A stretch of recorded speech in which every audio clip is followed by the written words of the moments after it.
Not only is Dr. Mike's PhD potentially fraudulent, his black belt is also potentially very fraudulent.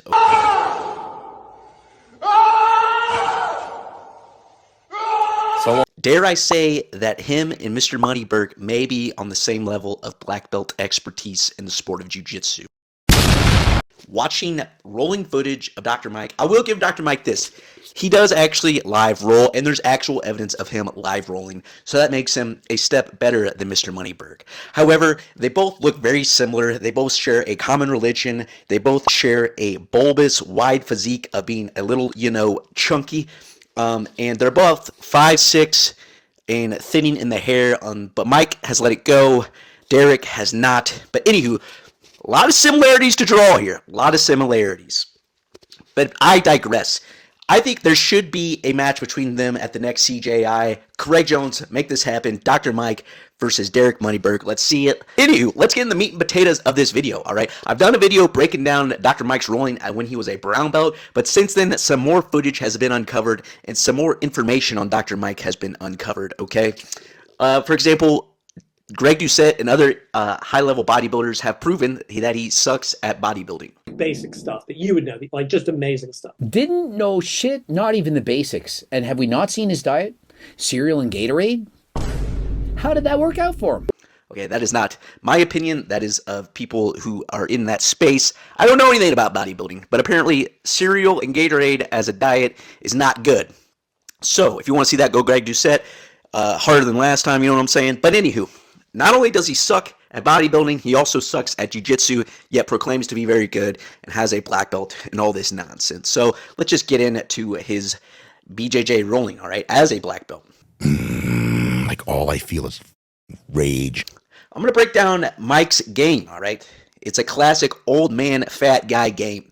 Little energy expenditure, little jiu-jitsu actually used, just a lot of size and a lot of, I guess you could say, he is a strong guy. A lot of size and a lot of strength. No technique, no athletic ability, just an old man's game / fat man's game, all right? So the first thing he does is he does the spread eagle on top, all right? He wants to be on top so he can just lay on you and wrap his hands around you, all right?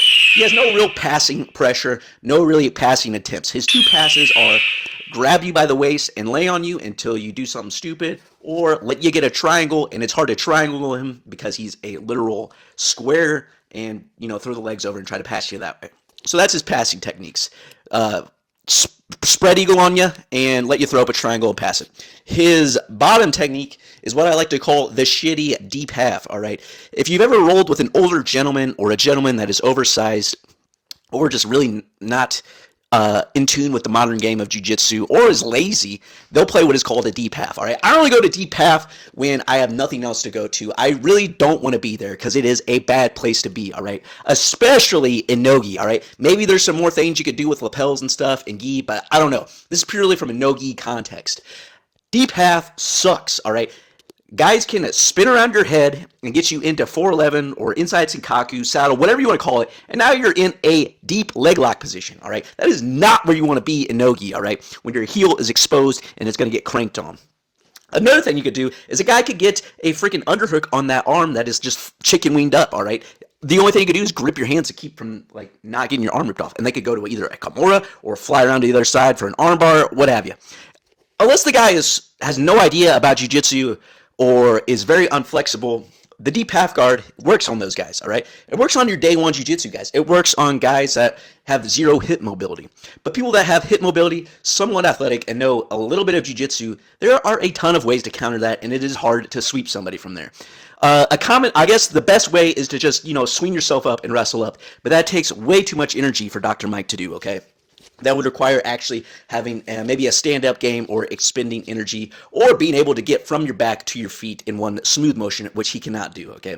As you can see, he's rolling with Nicky Ryan there, and each time he's in on a single leg, he just stays on his knees, all right? If anybody has been taught you any type of wrestling, any wrestling coach will say, do not stay on your knees on a shot, okay? That's a good way to get sprawled and go behind, all right? But Dr. Mike just stays there, all right? I don't know who gets a black belt and doesn't know basic wrestling to just, stand up with the single leg, all right? If your black belt instructor says you can just stay on both knees on a single leg and just sit there, that is not good wrestling. They may know other jiu-jitsu, but they do not know wrestling, okay? That is Terrible, terrible, terrible advice. All right, jiu-jitsu, you definitely don't want to stay down there because then you're going to get guillotined and headlock choked and then your back taken and a whole bunch of crap. All right, so yeah, that is another part of his game, the shitty half guard. Next up, we got the third old man / fat guy technique, the turtle. All right, old men and fat people love to just turtle because A, technically your guard hasn't been passed. B, it's hard to do anything when a guy who's kind of strong just balls up, all right? It's hard to open him up. It's hard to get a choke on a guy that size who has a rotund neck that is thicker than your thigh, all right? And B, like, it's hard to get hooks in when every square inch is covered up by either muscle mass, fat, or, you know, what have you, all right? It is hard to do anything when a guy just shells up. I call it the armadillo guard. There's turtle and then there's armadillo. Most people can't do that because they're not strong. You can open them up and you can choke them. But fat guys can sit there because it's hard to do anything to them because they can just sit there, all right? I don't call that jiu-jitsu, all right? I guess you're not getting submitted. I guess you're not getting sweeped. But a guy could literally just stand up and start kicking you, I guess. Like, that is not... Plus, that is, like, terrible to roll. A guy who just, all right, I'm not going to let you pass my guard or do anything. I'm just going to ball up. Like, that is not fun jiu-jitsu. But yeah, so yeah, that is the third aspect of his game, the armadillo guard / the freaking impenetrable turtle guard. Lastly, you know, another video has resurfaced of Jesse James West, where they do a bodybuilders versus cops little thing, all right? Cute little competition. And one of the competitions is a freaking jiu-jitsu competition, all right? I'm hoping the cop he went against trains for Dr. Mike's sake. I hope he trains. Because this guy just puts a clinic on Dr. Mike, okay? You call yourself a black belt. I hope this guy was a black belt because he just did whatever he wanted with Dr. Mike. I mean, it could be a joke. Dr. Mike might be, you know, doing some tomfoolery. Might have just given the guy, you know, a freaking tap, an easy tap because it's a freaking YouTube video and it'd get a lot of clicks and what have you. But by God, have some self-respect, Doctor. He literally laid flat on his back and did nothing, just clinched up. That is not displaying the art to somebody who maybe doesn't do the art. It'd be like, well, this jiu-jitsu shit sucks because this guy's a black belt and I just did whatever I wanted to. And he gets a tap at the end, dude. I mean, like, come on. I mean, there's other host of things I could critique, like his lack of being able to get concave and rounded. He just lies flat on his back. In the other video, I covered it, but oh my gosh, these guard pulls are absolutely pathetic. They are absolutely terrible. Yeah, and just his only submission I've ever seen him hit is a neck crank, okay? That is a giant dick move, zero technique. You'd think a black belt would be able to hit, you know, some type of choke, some type of joint lock. But no, I'm just going to neck crank this guy, all right? Against a guy his size, his weight, never trained.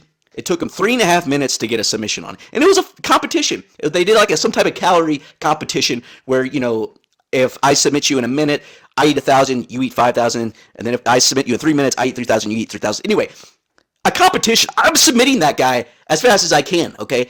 And he's untrained, all right? He's like athletic dude. He's untrained, dude. And you're a brown belt in this video. How are you not mauling this guy so you don't have to eat so many calories? Do you want to eat that many calories? Baffles my mind. Baffles my mind that this man is a black belt. To add on to the list of things, he's potentially fraudulent, all right? I don't know if you guys have seen the video. The guy dismantling his PhD thesis. And then Greg Doucette and other bodybuilding figures dismantling his terrible bodybuilding physique. I mean, this guy thinks... I don't like putting people down, but this guy thinks very highly of himself. Word swing at that. My best. And if my best isn't good enough, whatever. I'll just settle for being a, you know, jiu-jitsu killer, famous millionaire. And so It has been on the record saying how great he is and everything, and how everybody else sucks, and he puts people down. So it just is nice to knock this guy down a peg when he touts and thinks so highly of himself. It's just, I don't want to do that, but he kind of deserves it for the way he acts, right?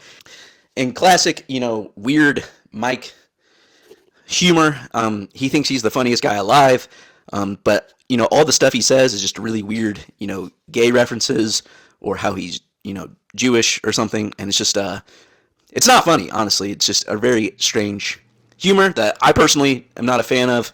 I don't find it very funny, but yeah, anywho, enough kicking this guy while he's down.